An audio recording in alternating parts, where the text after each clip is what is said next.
Hello and welcome back to MPC, MMPC 011, the social processes and behavioral issues. Today we will start the second block, Unit 4, which is personality, values, and attitude. An individual's personal characteristics and traits which lead to consistent behavior pattern is called personality.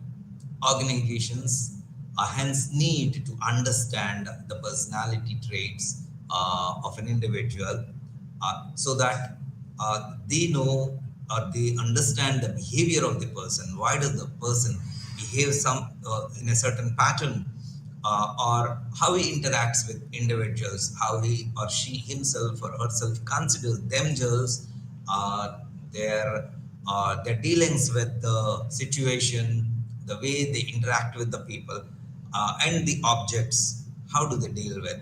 All this is based on the personality of an individual, and these personality traits determine the parameters for employees' behavior. Organizations are composed of individuals with different personality, attitude, values, perceptions, morals, motives, aspirations, and abilities. The study of the behavior is necessary and rewarding to the organization and also to the individuals in specific. Now, uh, as I said, like the behavior is dependent upon the traits and characteristics of an individual. Behavior basically is an outcome of the personality one bears. Organizations need to know and understand the individual personality in order to trace out why or how the personality impacts on their behavior, and the behavior in turn impacts the productivity. Individuals basically are different, and each individual has a different set of personality traits and characteristics which make the individual different from each other, and also their behavior or their perception or their approach to things varies from one individual to the other. Knowledge of the personality traits for the managers enables them to predetermine certain parameters for the employee behavior. Now, when they understand this, this provides a paradigm for predicting the behavior in other situations. So, understanding the individual difference and behavior is a managerial concern. There are generally four basic assumptions regarding the nature of people. The behavior is basically a response. And for this, we need to understand what behavior is. Behavior is a response based on the personality, perceptions, and the characteristic of an individual. Human behavior is usually unpredictable. The same person may behave in a different way in different situation. The same person may have a different approach in different situation with different people or same people. So it is unpredictable. So if we understand, managers understand the person's behavior, which is due to the personality, and if they understand the personality, possibly they can attempt to transform the behavior required by making small changes in personality, which may be temporary or permanent. If repeatedly done, then the individual understands, inculcates the new behavior, and this may lead to a new a change in personality. And personality, the new personality then becomes permanent. This is possible, but not in all cases. Any which ways, managers have to attempt to understand the personality leading to a certain behavior. Behavior basically is a dependent factor. It depends upon the individual's heredity and the individual's learning abilities. The individual interacts with the environment, with the system, with the organization, and the subsystems, the people within the organization, his fellow employees or workers, and also the stakeholders outside the organization.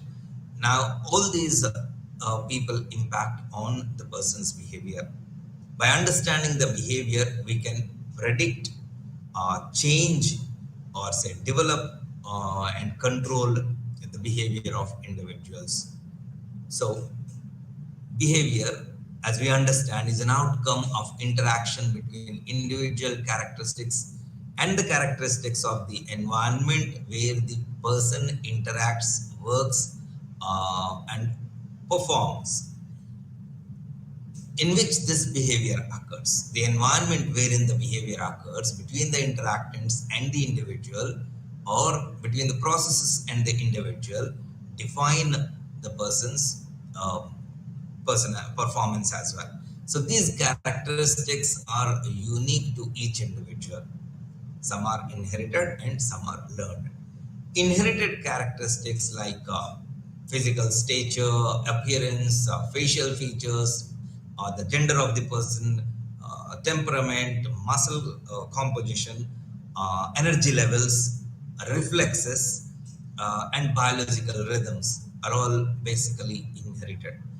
Learned characteristics are acquired by the impact and influence of environment, um, personal or physical interactions, and psychological factors as well. When we talk about, when we mention environmental factors, we are talking about economic, political, cultural, and social factors.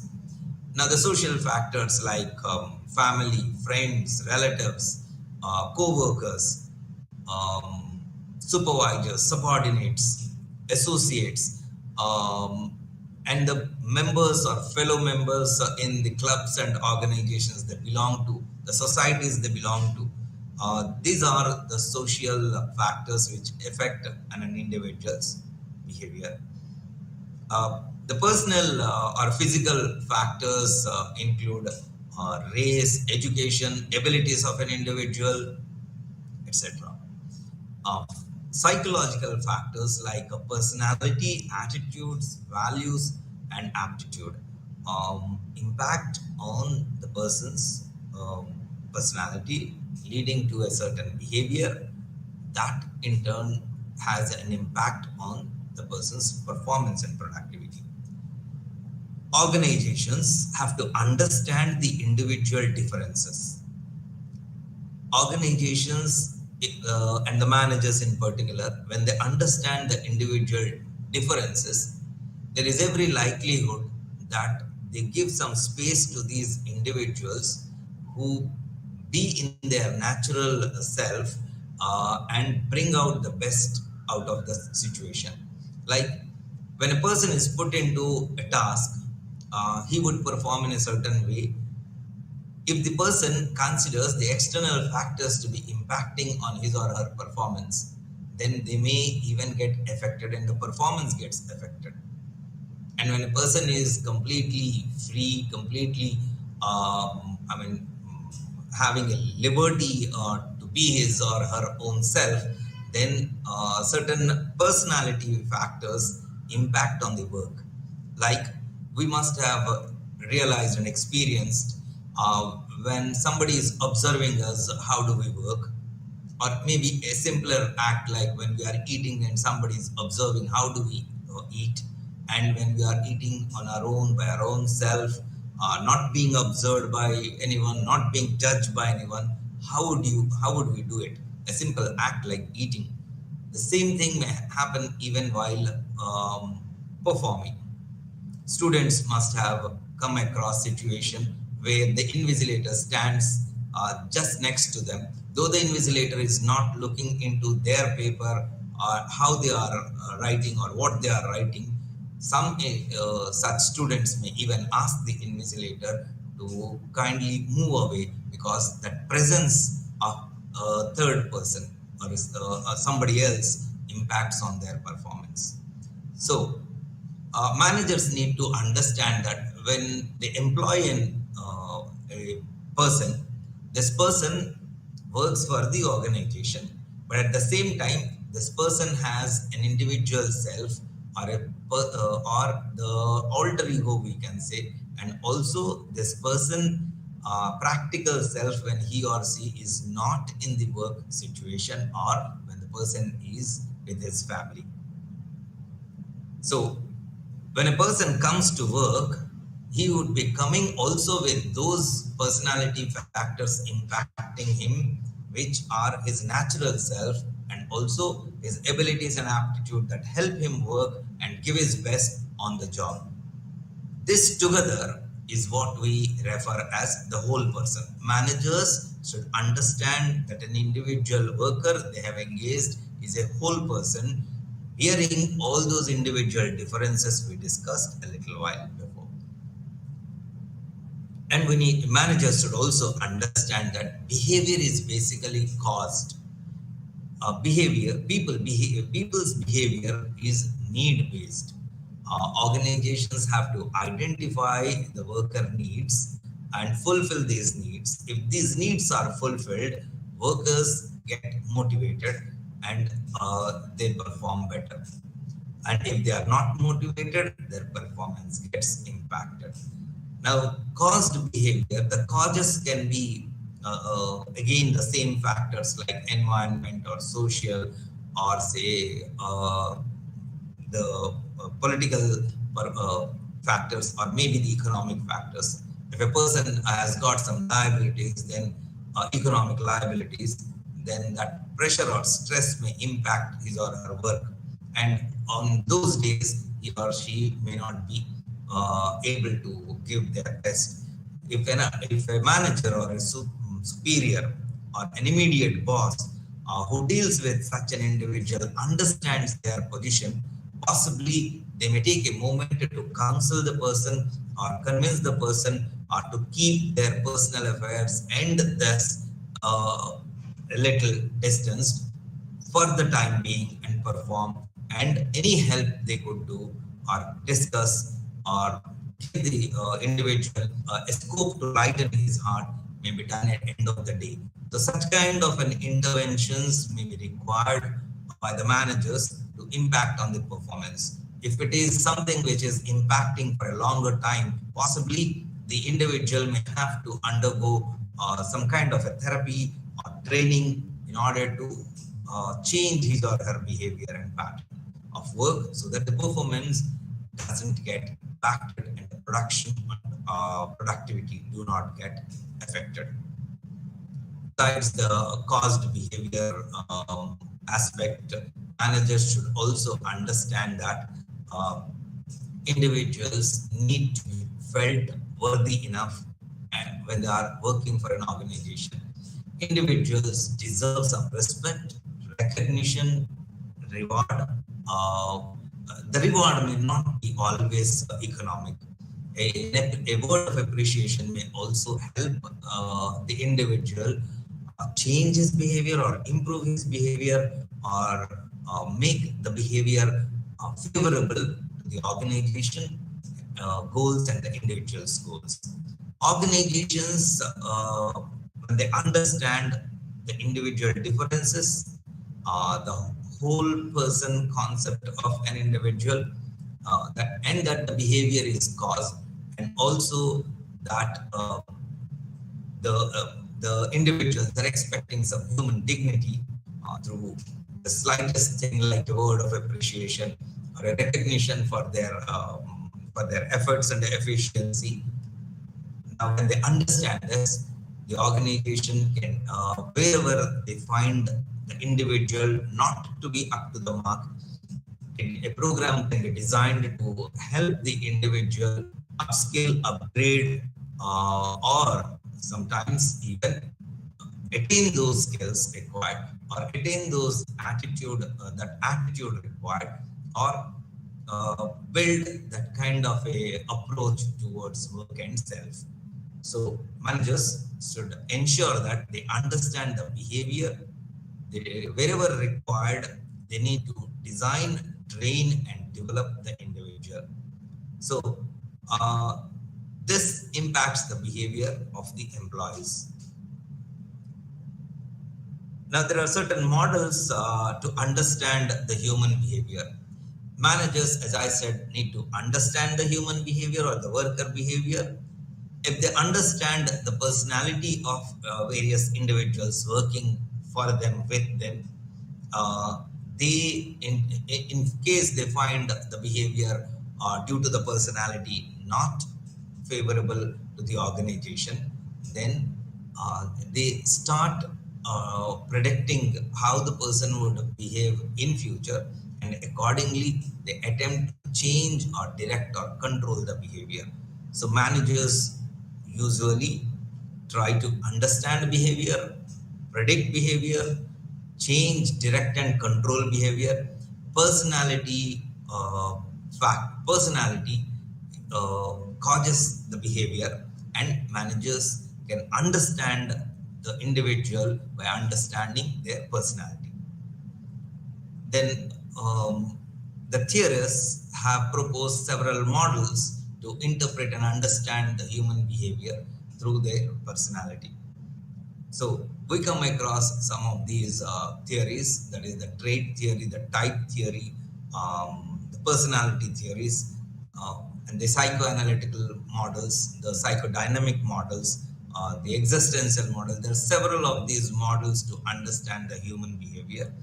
There are also certain psychometric tests which can be administered to these individuals to understand their behavior and to predict how they would in situations behave. In certain situation, how would they behave based on the personality they own. And there are also certain models which enable managers to managers having understood the behavior and predict how the individuals would behave, like when they have understood how would they control the behavior, and or try to move the traits towards a more favorable side. Because when we talk about traits of an individual, there are certain continuum on which the trait is interpreted. So the managers can move from the unfavorable trait towards the favorable trait so that it impacts positively on their behavior, work behavior. Now we come across the psychoanalytical model proposed by Sigmund Freud. Freud proposed the concept of the structure of psyche in terms of id, ego, and superego. Now, what is it?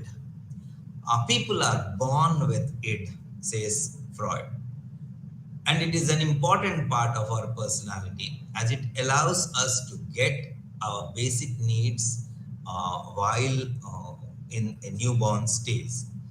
So 0 to 3 years, this is the time when an individual's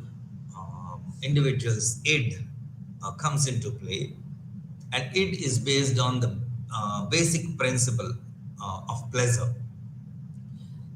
Id wants whatever feels good at that moment, regardless of others' interests and others' situation. Like the baby, if it is hungry, will demand to be fed by crying, and the baby wouldn't bother if the mother's busy or the food is not ready. The baby would just demand the food to be served as early as possible. Now, this is the id. The next is ego. Uh, Over the next 3 years, the child's interaction with the world increase when the ego develops. Ego is based on the reality principle. It meets the needs of id while considering the reality of the situation. At this time, if the baby is hungry and the baby sees that the mother is cooking, the baby would know, like the baby would ask for it but would not pester. Well, a child who pesters certainly has a different approach or say perception regarding the external factors, right? Or the reality. Now, the third is the superego. By age 5, superego develops. This is the moral part, which develops with the influence of and sanctions by role models and other significant persons who the child lives with. Now, Freud says the ego is the strongest in a healthy individual and balances by satisfying the id and not weakening the superego. Now, uh, uh, he has also suggested a topographic model where he says the core of an individual is basically the ego or the unconscious self. Now he believes most of what drives us is buried in our unconscious and continues to impact us dramatically. Now, everything we are aware of is stored in our conscious, which is only part of our psyche. The last is the preconscious or subconscious, which can be accessed if prompted, but it is not in our active consciousness. Now, now with this model, Freud further put the child and the development into four stages. Freud's stages of psychosexual development are important for personality development and understanding it. Their successful completion of these stages is likely to result in healthy personality. The four stages that Freud defined, and in each of these stages, the child or an individual has to have a successful completion and start and complete the next stage and the next stage and the last stage, uh, beyond which the behavior of a person is almost like permanent. Now, the first stage which he suggested is the oral stage, then the anal stage, and then the phallic stage, and finally the genital stage. Now, these erogenous, these are based basically on the erogenous zones. Now, the oral stage. So the child knows about food. The child interacts with the mouth. So the child finds the pleasure in satisfying the needs of the mouth to start with. So in this stage, if the child gets the food when required, then the it calls for, or say the child gets satisfied in this stage totally and is not deprived, then this, in case the child gets deprived with the needs of the id in this stage, in the oral stage, then what we call is it ends up in a fixation. That means it is not totally satisfied. During each stage, an unsuccessful completion means that the child becomes fixated on that particular erogenous zone and either over or under indulges once he becomes an adult. Now, in oral stage, if there is a fixation, this may reflect in the adults with behaviors like smoking or drinking or say overeating or biting the nails, etc. Now, personality wise, these individuals become overly dependent, gullible, uh, or on the other side, if they may become very pessimistic and aggressive. The anal stage fixations may result in excessive cleanliness or meticulous behavior, or say they may want perfection in whatever they do. And the opposite is they become messy, disorganized. So if we see a person being messy, we can understand that during their childhood, this erogenous zone, the anal stage, has not had its complete satisfaction. Like the expulsion of the bowels and cleaning the bowels is something which the child has not done properly and is dissatisfied, and this impacts when he becomes an adult. The third stage or the phallic stage fixations result in sexual deviations Like they may become overindulgent in say sexual interest, or they may get confused. Sexual interest in the sense to whether be the gender they are born in or the other gender. So they become more attracted or fascinated to follow a role model either of their own gender or the opposite gender. So, like the child may imitate the father or the mother depending upon the cephalic stage, and a child where gets fixated may have an impact of being confused with the particular gender and may not know how to behave when they grow up, whether to become confident or to suppress their interests and all. The genital stage becomes mature to deal with life problems if there is a fixation. And they may indulge excessively in with the opposite gender to get the basic sexual pleasures. And when they come to that adult stage, um, those who are fixated may, in situations, become like less decisive, or say they cannot, they get panicked with the situation or crisis. Otherwise, if they are satisfied in this genital stage, then there is every possibility they understand life and the nuances of life, and they become better problem solvers.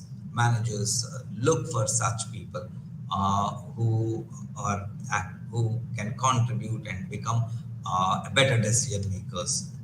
Now, there are other such models as well, like Erickson's stages. Erickson has considered stages like infancy, early childhood, um, play age, then school age, puberty and adolescence, young adulthood, and middle adulthood, and late adulthood. All these basically on a continuum of, say, suppose we consider infancy. Uh, it was on a continuum of trusting or not trusting. And early childhood, like autonomy or shame and doubt. Now, uh, each of these ages, they get exposed to the environment, influenced by the people around them, their role models, and the concerned people, and it impacts on their individual development. There are other models as well, like Jean Piaget stages, like sensory motor stage, pre-operational stage, concrete operational stage, and the formal operational stage.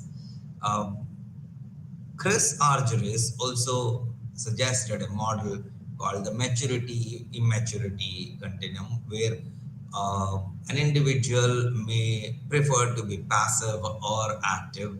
An individual may try to become more independent or become interdependent, or say dependent.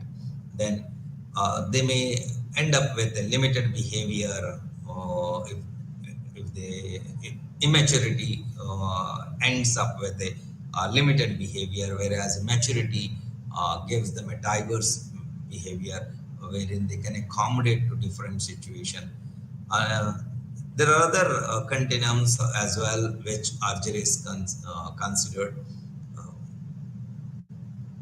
Now, if we look at Carl Jung identified three basic assumptions in his theory.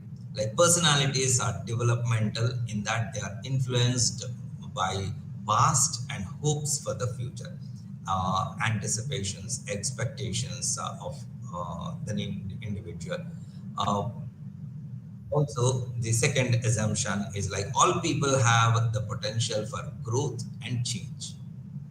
And the third assumption which he has taken is personality is the totality of a person's interacting subsystems. how they impact on his or her behavior.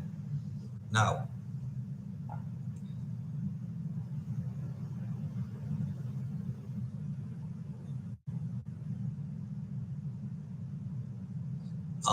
Young feels that the two basic orientations of people are extroversion and introversion.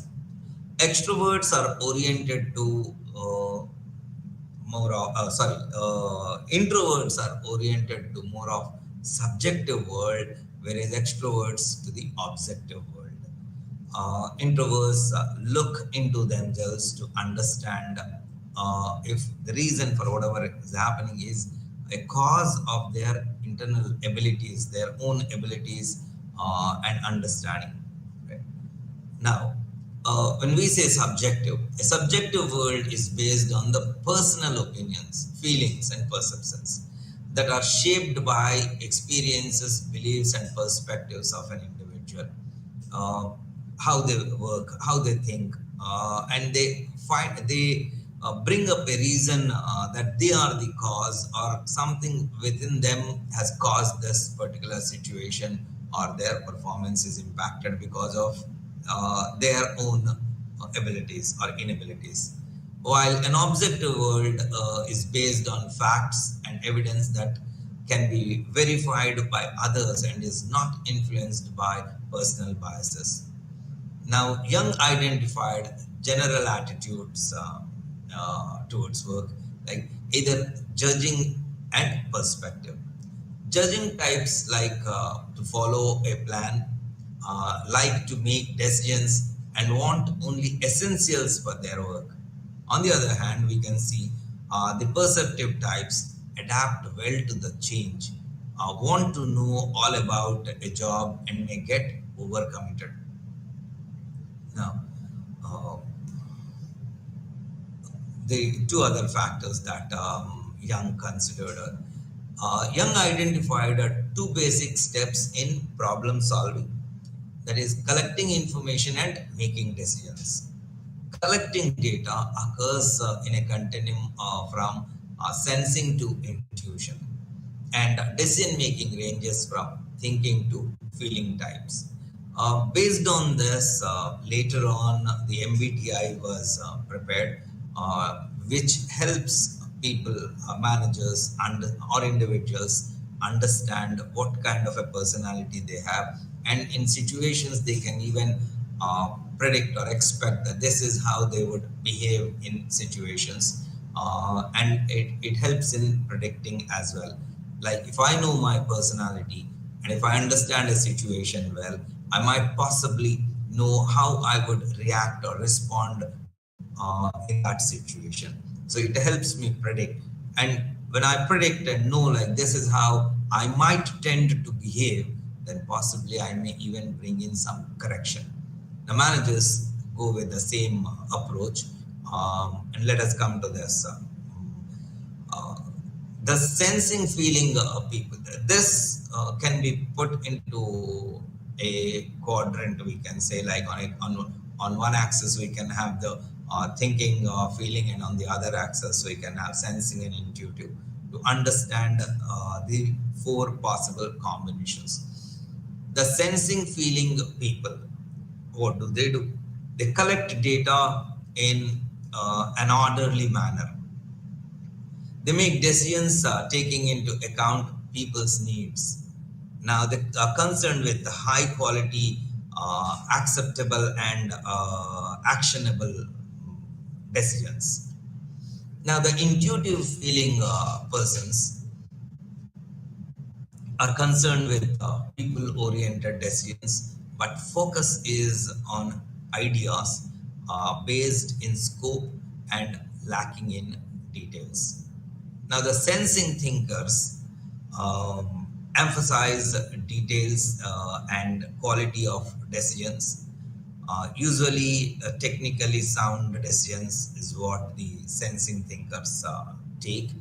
Uh, and the sensing thinkers are not concerned with the people side of decision.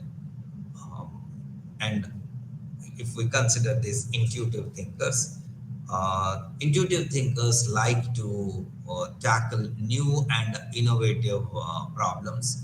They make decisions primarily on technical terms, and they tend to be good planners. Not good in implementation though. Right? Okay. So, uh, we have just seen like how these combinations of personalities uh, may impact the behavior, approach, and work quality by individuals. So this way the managers need to understand the personality, interpret and predict how individuals should behave, and accordingly take actions either to accommodate them, bring in some change or suggest some change, or bring in some modification in the people's behavior. Now, let us see the impact of personality traits on organizational behavior. Personality trait typically refers to the basic components of personality. Now, research has identified several general factors which can be used to describe an individual's personality.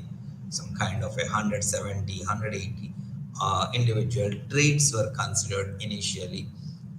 Then they were boiled down to some 16, which we come across in the 16 traits, right? 16 PF model.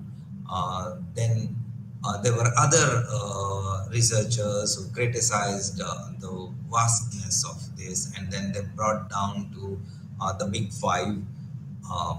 And the big five personality factors describe an individual's adjustment, sociability, consciousness, and agreeableness and intellectual openness. Each factor is said to contain both a collection of related traits on a continuum. Even though each personality factor represents a collection of related traits, the link between personality and specific behaviors will become clear only when we concentrate on particular traits rather than on all the factors.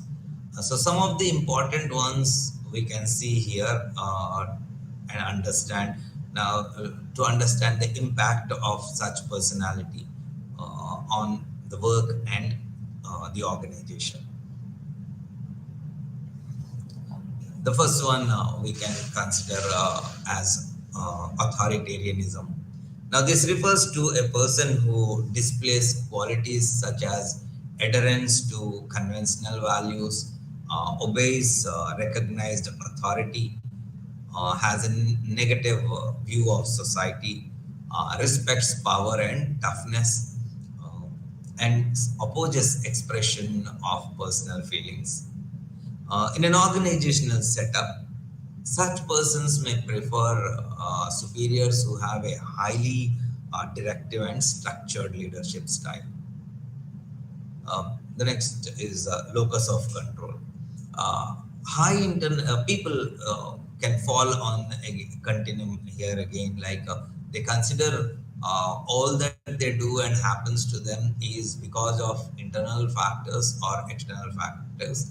The high internal locus of control believe people with high internal locus of control believe that it is their own behavior and actions may not be true, but they believe it is so, which determines many of the events in their life. It is because of their own perception, actions, skill, or abilities that they so behave. Now, higher external locus of control, people believe that it is a chance or fate or other individuals who determine what happens to them. Uh, so when if a manager understands a person to be having either a internal locus of control or external locus of control, will help them understand things better. Say suppose a person with internal locus of control who blames self for everything. This may not be so. The person has done his best, but the team members have impacted, and because of which the overall productivity of the group has been impacted. But this one individual who is otherwise very efficient, who is otherwise very competitive, but is not confident in himself, basically because of the internal high internal locus of control. Such people can be counseled and trained to divert their internal locus of control to external locus of control, which then impacts on their approach to work, themselves, and others. Now, Machiavellianism, um, based on the Machiavellian concept that has arisen. Now, high max or low max is what we consider. So, high max believe ends justify means. They are not bothered how they achieve it. If it is achieved, they are pretty happy. They try to manipulate more, winning more, persuade others more, and are themselves less persuaded because of their high Mac behavior.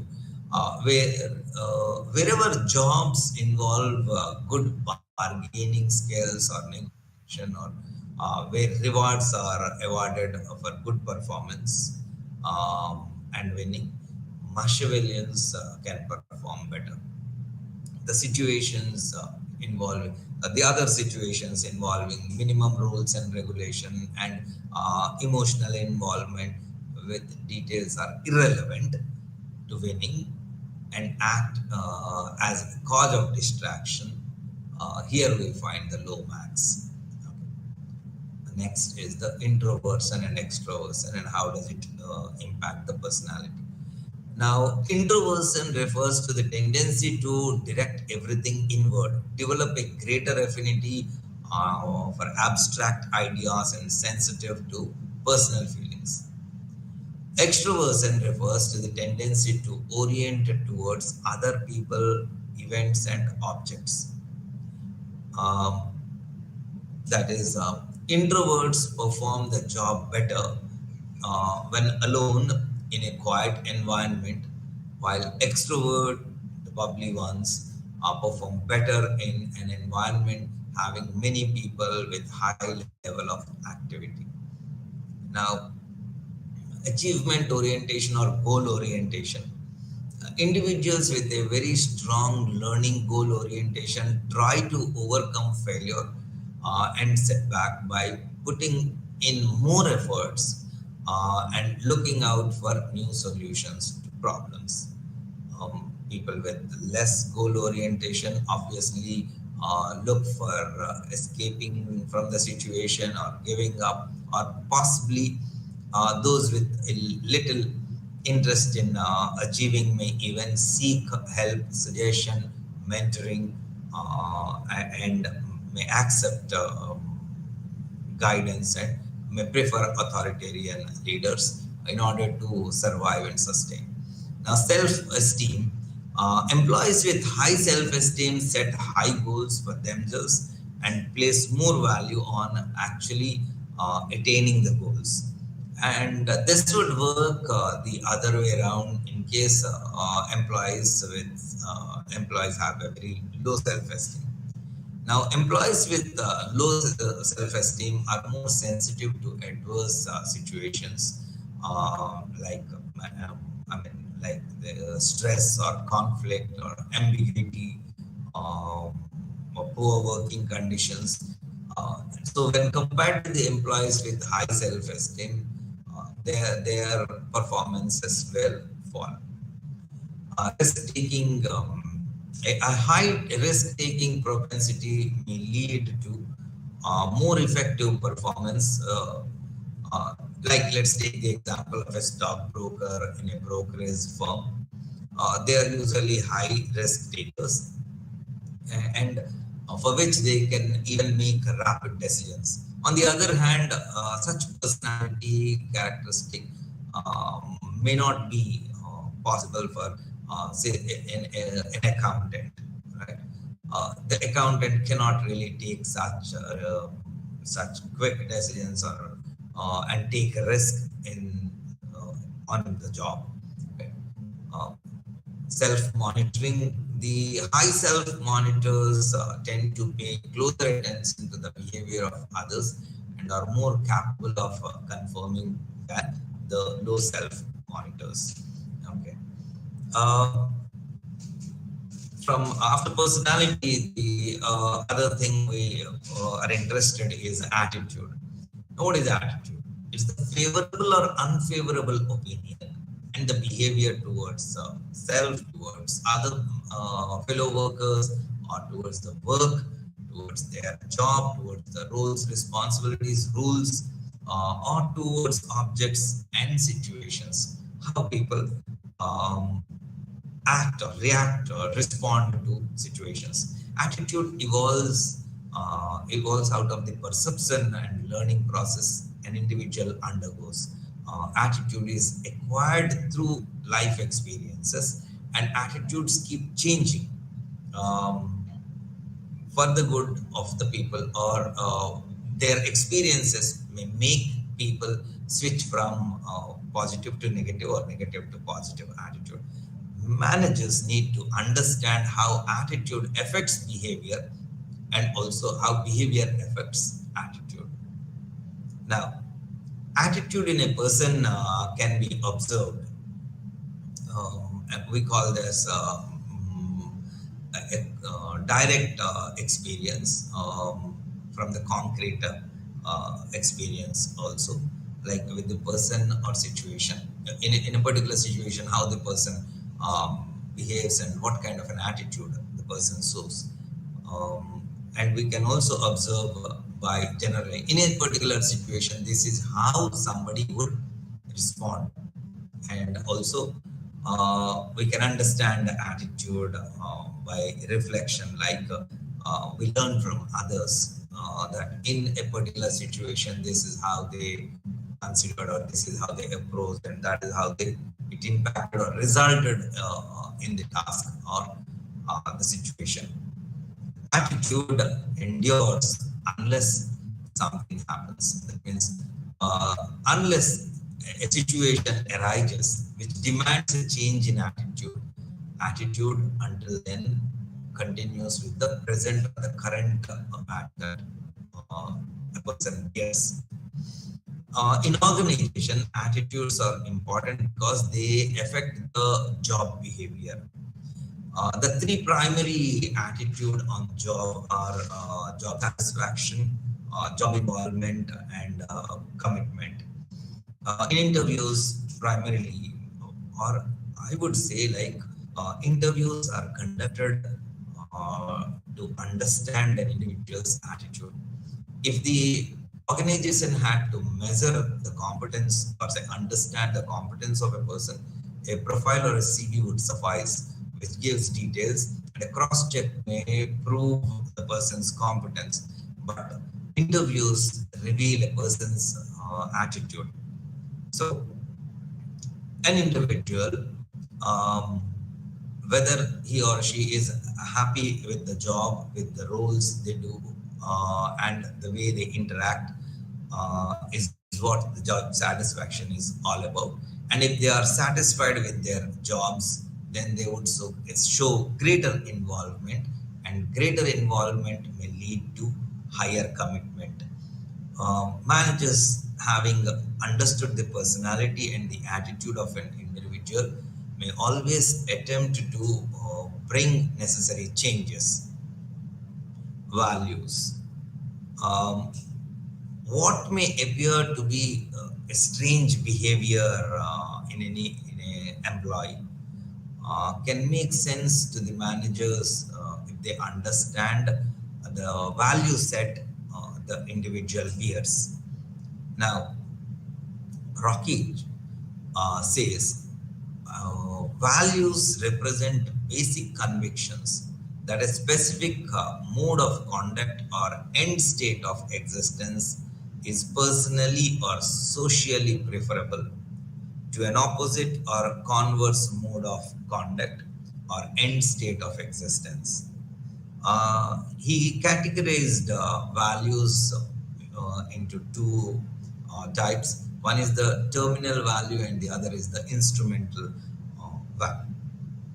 Terminal values, the ends to be achieved is what terminal values are like. I'm working for job satisfaction. I'm working for a comfortable life, or I'm working to save enough money for my future and my family. So the terminal value, is that why I'm working? So the values for which I'm working are terminal values. And in order to attain this, what am I doing? Now, how do I achieve this kind of a security in future, economic security or financial stability, which I'm working? If my intention of working is to attain this, then what is the means I attain this? Is what the instrumental values define. Now they relate to the means for achieving the desired ends. Um, I'm not sure how many of you would agree with me, but in a way we can say uh, my I have a goal, that means a destination to reach, which is my terminal value, and the process by which I reach there, I attain my goal, is my ambition. So the ambition becomes my instrumental value, right? While goal is the destination I wish to reach, ambition, the path I take to reach that goal, which is instrumental value. Now, what are the values at work? Values provide a framework for making choices between desirable and undesirable responses. Values also refer to priorities of to an individual assigns to multiply the goals, or to a multiple set of goals, you can say. For an organization to achieve a unity of action among diverse employees, it is imperative for them to articulate core values and seek adherence to those values by every individual. Now we have understood what attitude is and what values are and what personality is. Now socializations influence on the personality, values and attitudes. Now let us see this socializations influence on it. When we say socialization, we are talking about how people with differences, specializations, different personalities come together to achieve a certain organizational goal, while bearing certain individual goals as well, which are in tune with the organizational goal, perform together to produce effectively and efficiently. Now, all these interactions that happen in the organization are through socialization, or in a way we can say socializing. Through socialization, interacting and communicating, we get our assignments, tasks done. Okay. So there are two stages of socialization. Pre-arrival stages. Individual preconceived notions about an organization based on his or her education, their experience, the stories they hear about the organization, or what company analysis they have made, or through their previous, their friends and associates' opinions, they understand what the organization are, and then they approach with that. And then the actual organizational encounter, the initial orientation or the induction the company does, the training and experience that the person gains while on work through the days, and wherever the managers consider the individual to be to have a scope of improvement, they are rendered with that. Now, this particular interventions and interactions through socialization helps the person understand the organization better, and it influences the person to define his or her goals in alignment with the organizational goals and attain the uh, targets of the organization. Shine suggested a socialization model wherein he identified people to behave in three fashions, you can say.